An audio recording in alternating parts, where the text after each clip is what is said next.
Photo ही बोले तो अच्छा है।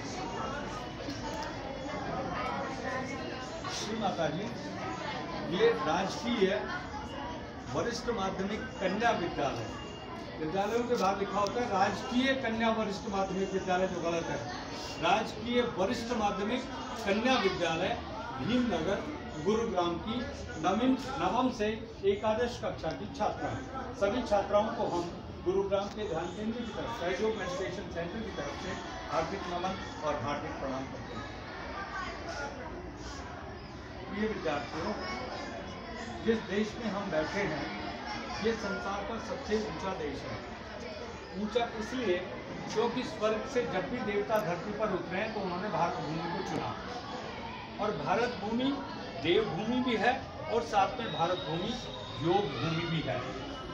देवभूमि इसलिए कि देवता यहाँ पर अवतार लेते हैं, कभी इस क्षेत्र में तो कभी उस क्षेत्र में तो कभी उस क्षेत्र में, और जब देवता अवतार लेते हैं तो मानव रूप में मनुष्य के सामने आते हैं। मान लीजिए ये जितने मनुष्य बैठे हैं, इनके साथ ईश्वर अगर संवाद करना चाहेगा तो ईश्वर अपना मैसेज देने के लिए किस रूप में आएगा?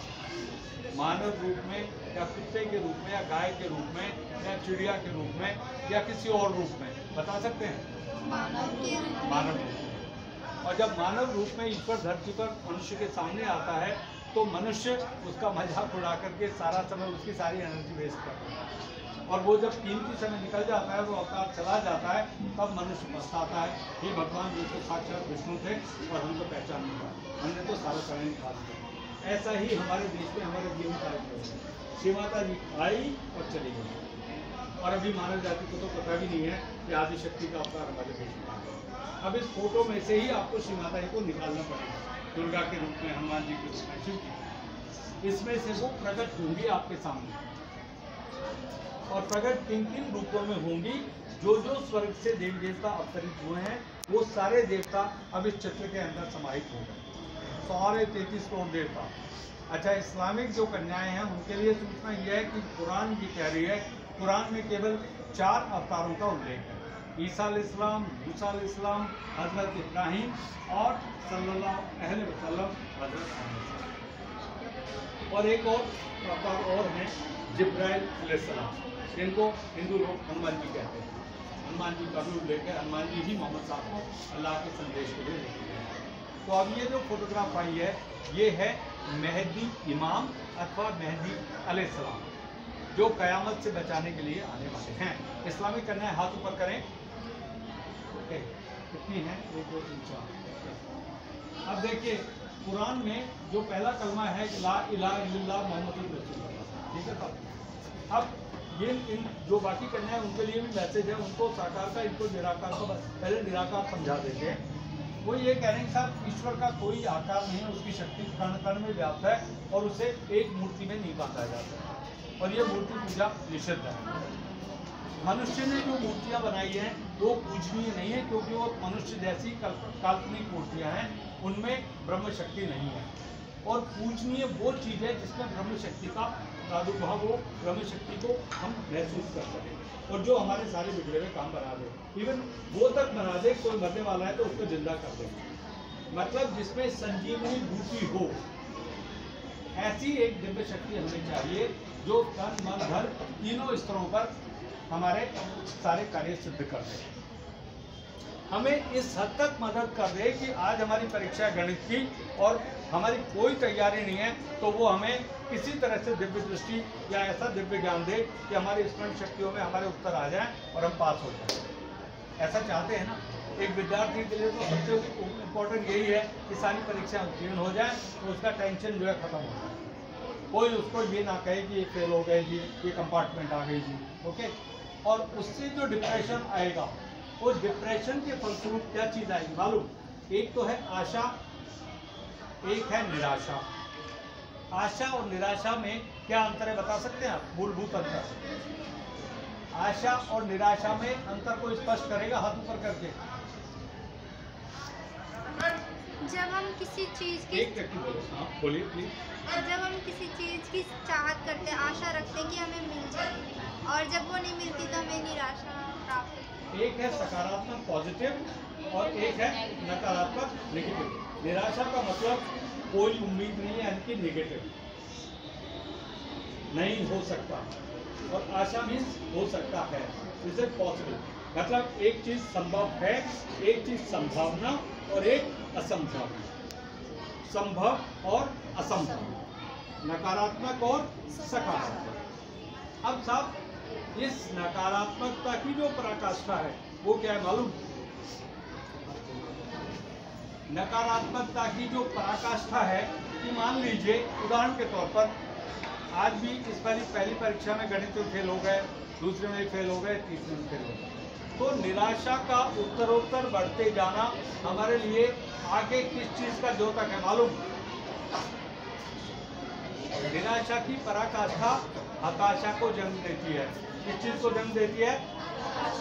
हताशा। हताशा मीन्स आशा मर गई, अब कोई उम्मीद नहीं है, अब तो हम फेल होकर घर बैठ जाएंगे, होता है ना। और हताशा का अगला आयाम क्या है मालूम?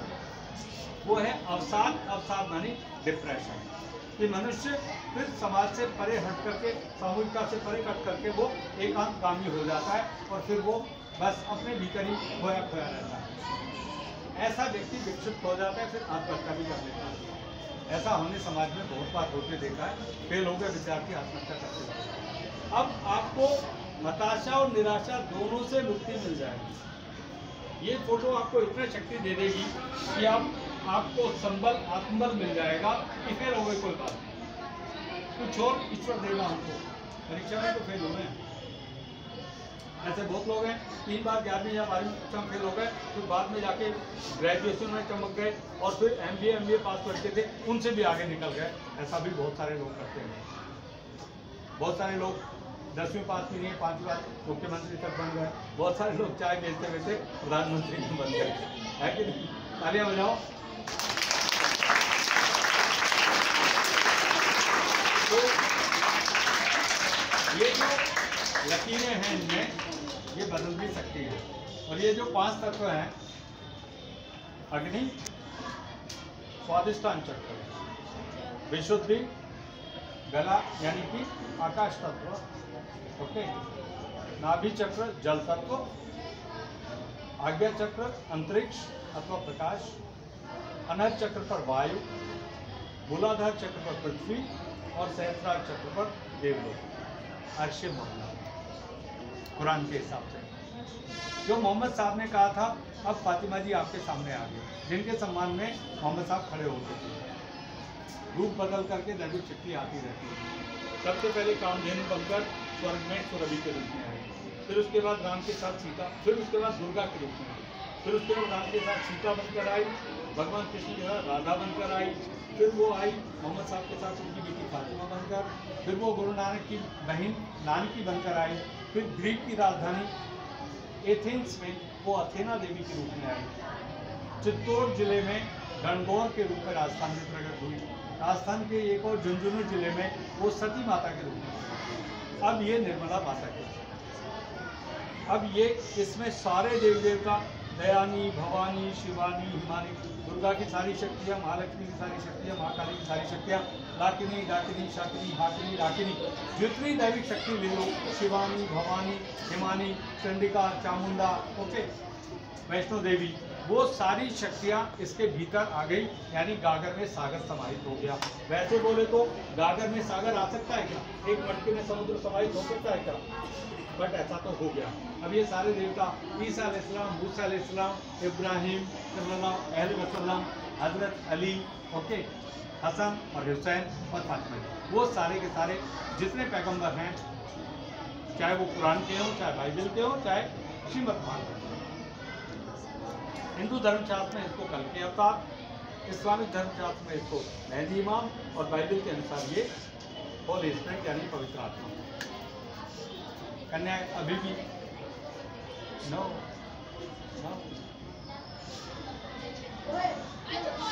भैंस के आगे बीच बजाना,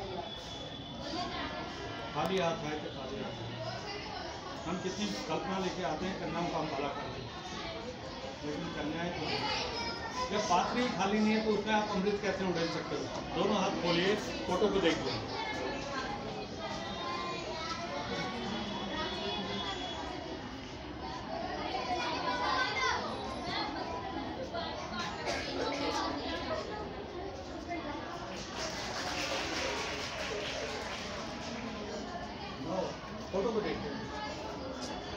श्री माता जी के चित्र के बिंदु की तरफ देखिए, दोनों हाथ खोल लीजिए।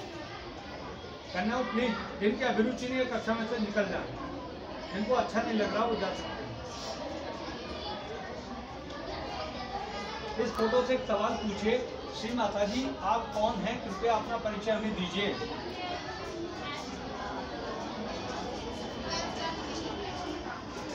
श्री माता जी आप कौन हैं, कृपया अपना परिचय हमें दीजिए। बोलो तो।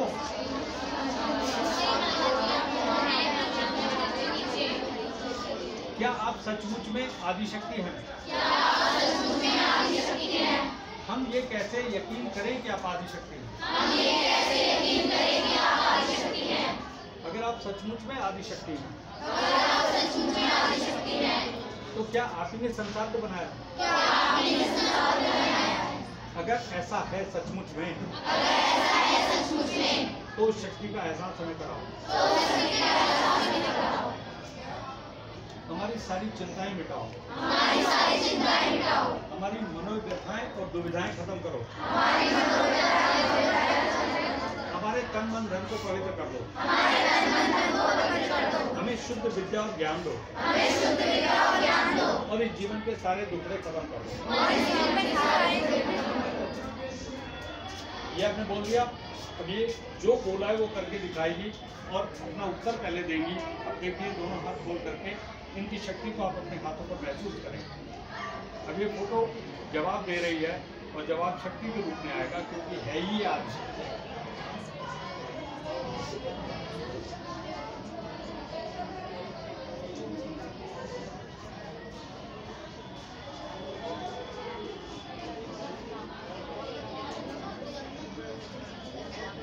देखिए हाथों की उंगलियों पर ठंडी ठंडी इलेक्ट्रोमैग्नेटिक करंट के रूप में आपको एक शक्ति महसूस हो रही है, जिसका वर्णन नहीं कर सकते, महसूस हो रही है। एक ऐसी अदृश्य शक्ति, इतनी सूक्ष्म, जिसको देखा नहीं जा सकता, सिर्फ महसूस किया जा सकता, दिखाई नहीं देती, सिर्फ स्पर्श से आप देखिए आपकी उंगलियों को छू रही है। कितने लोगों को महसूस हो गया इस शक्ति का स्पर्श? वो हाथ ऊपर करें।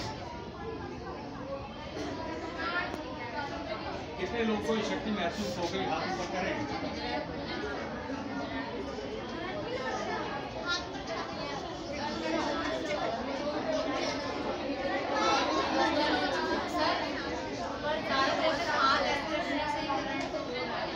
एक एक व्यक्ति को बेटा सारे बोलोगे तो फिर कैसे? एक बार तो वाणी को विराम दे दो ना, आपकी भलाई के लिए हम काम कर रहे हैं, कन्याओं की रक्षा के लिए हम लोग काम कर रहे हैं। कन्याओं का जीवन कितना कष्टमय है ना। एक मिनट पहले शक्ति ले लीजिए, बोलना नहीं, बिल्कुल नहीं बोलना। ऐसे हाथ खोलिए और फोटो को देखिए, मुंह बंद करके हाथ खोल के देखिए, अपनी आंख खोल के देखिए।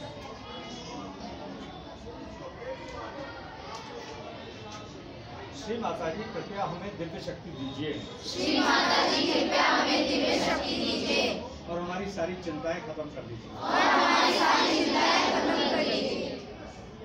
हमारे रोग और शोक खत्म कर दीजिए। हमारे दुख और दर्द खत्म कर दीजिए। हमें स्वस्थ कर दीजिए। हमें प्रसन्न कर दीजिए। आनंद और सुख शांति से भर दीजिए। और हमारी पढ़ाई की मुश्किलें हल कर दीजिए। ये हमारी शुद्ध इच्छा है और हार्दिक प्रार्थना है। ऐसा सिद्ध कर दीजिए।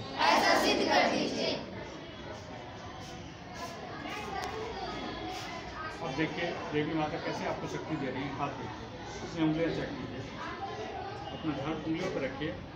उंगलियों के कोरों पर उनकी शक्ति की तरंगे आपकी तरफ आ रही है। जिनका जन्म दिन के समय हुआ है उनके राइट हैंड में वाइब्रेशन का फ्लो ज़्यादा होगा, और जिनका जन्म रात्रि काल में हुआ है उनके चंद्र पक्ष में।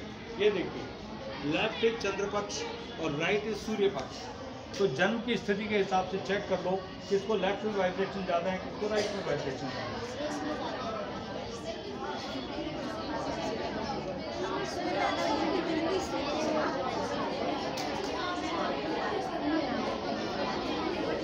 अब आपके सिर में से भी ठंडी हवा आ रही होगी, अपना सिर भी चेक कर लीजिए, बालों से दो नंबर ऐसे हाथ करके।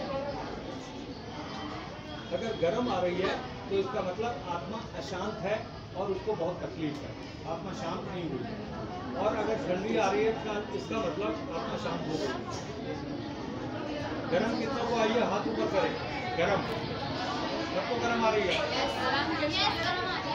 गर्म। अच्छा, अब जिनको ठंडी हवा है वो हाथ ऊपर करें।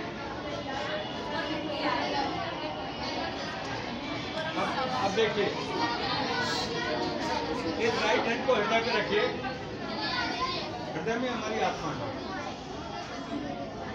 और यहाँ पर कहिए, माँ मैं एक शुद्ध आत्मा हूँ। माँ मैं एक शुद्ध आत्मा हूँ। मेरे हृदय में किसी के प्रति कोई नफरत नहीं है। मेरे हृदय में किसी के प्रति कोई नफरत नहीं है। और न ही कोई दुर्भावना है। न ही कोई भावना। मैंने कोई पाप नहीं किया। मैंने कोई पाप नहीं किया। मैं एक पवित्र आत्मा हूँ। मैं एक पवित्र आत्मा हूँ। आप कृपया मेरे हृदय में परमात्मा का प्यार भर दीजिए और उसे पवित्र कर दीजिए। अगर कोई दुष्ट आत्मा इसमें बैठी है तो उसे बाहर निकाल दीजिए और मुझे मुक्ति दीजिए। इसके बाद इस राइट हैंड को माथे पे रखिए और माथे को अंदर दबा लीजिए दोनों तरफ से। और यहाँ पे कहेंगे, माँ हमारे मोक्ष, माँ हमने सबको हृदय से क्षमा कर दिया। जिसने भी हमें दुखी किया है, या सताया है, या हम पर अत्याचार किया, हमने सबको क्षमा कर दिया। क्योंकि उसका न्याय ईश्वर करेगा, वही उन्हें सजा भी देगा। हमने सबको माफ कर दिया और हमने स्वयं को भी क्षमा कर दिया।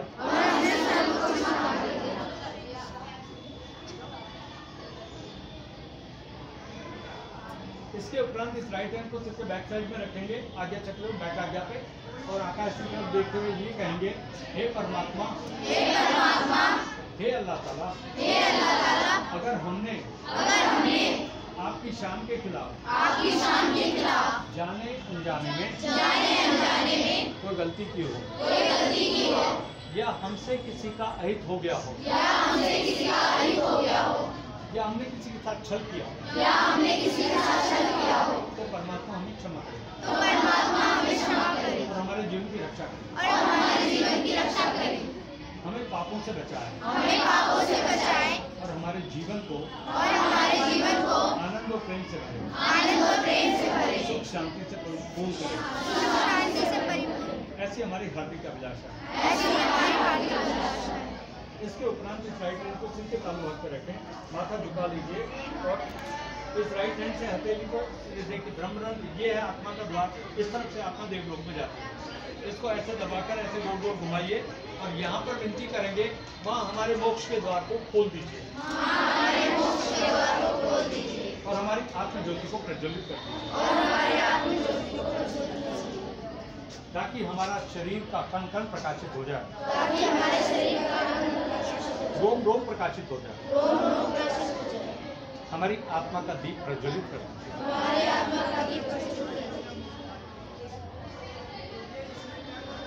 ये हमारी शुद्ध इच्छा है। ऐसे गोल गोल घुमाइए 7 टाइम।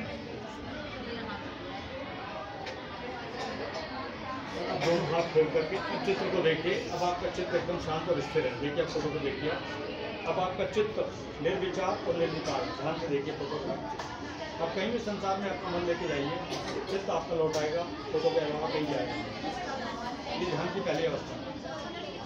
अब ये ध्यान शुरू हो रहा है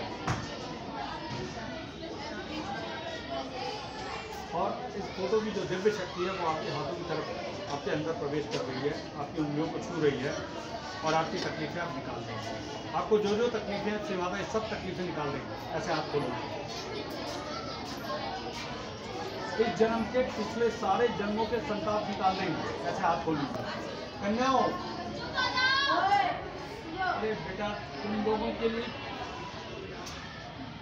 इधर देख लो ना 2 मिनट के लिए, सारे कष्ट निकल जाएंगे, माता पिता की चिंताएं भी निकल जाएंगी। एक कन्या माता पिता भी कितना बड़ा बोझ है मालूम।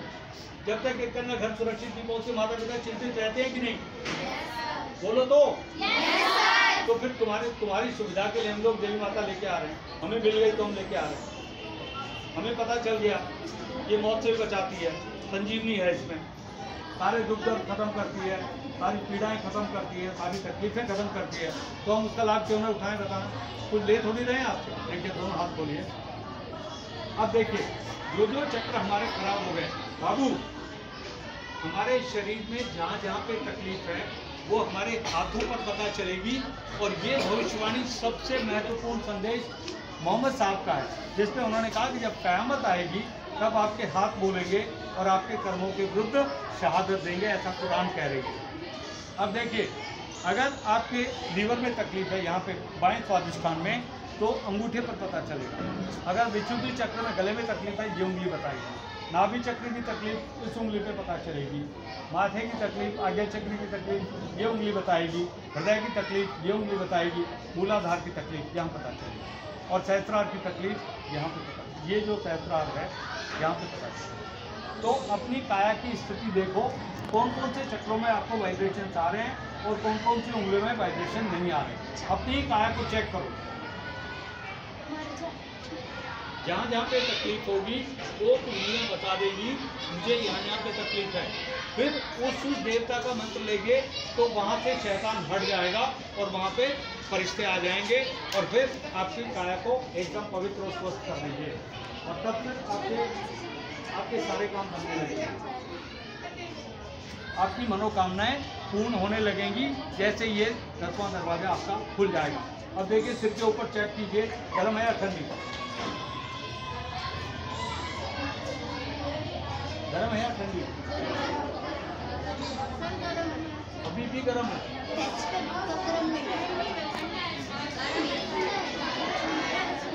अब दोनों आकाश की तरफ करें और ये कहें कि श्री माता जी क्या यही परमात्मा की ब्रह्म शक्ति है जो सृष्टि के कण-कण में व्याप्त है? क्या यही वह परम चैतन्य है जो संसार को संचालित करता है और सभी जीवों में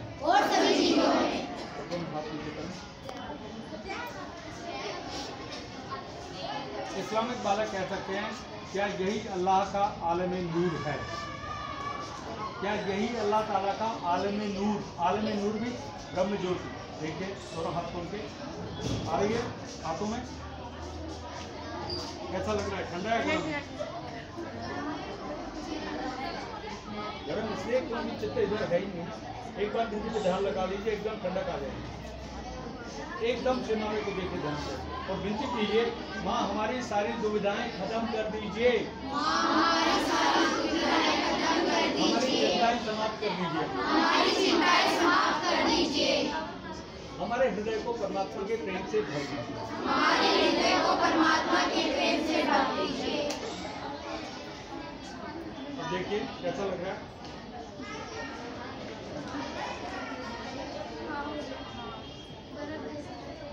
अब कितने लोगों को ठंडक आ गई? हाथ ऊपर करें। आगे तो अब देखिए ये शक्ति किसी को देनी नहीं है, अपने मुखमंडल पर ऐसे मत लीजिए।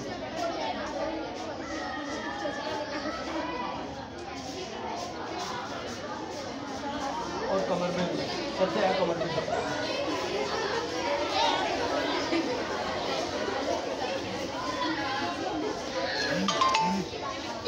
अब रोजाना सुबह 5-10 मिनट सुबह, 5-10 मिनट शाम को जब रात में बैठते हैं तब भी ध्यान कर लीजिए और सारी तकलीफें इसके बाद अपने आप ही आपको कुछ नहीं करना, सारे काम करना शुरू हो जाएंगे, परीक्षाओं में सफलता मिल जाएगी। फोटो को खो मत देना, फेंक मत देना, पार मत देना। फोटो सबको मिल गई है नहीं मिली?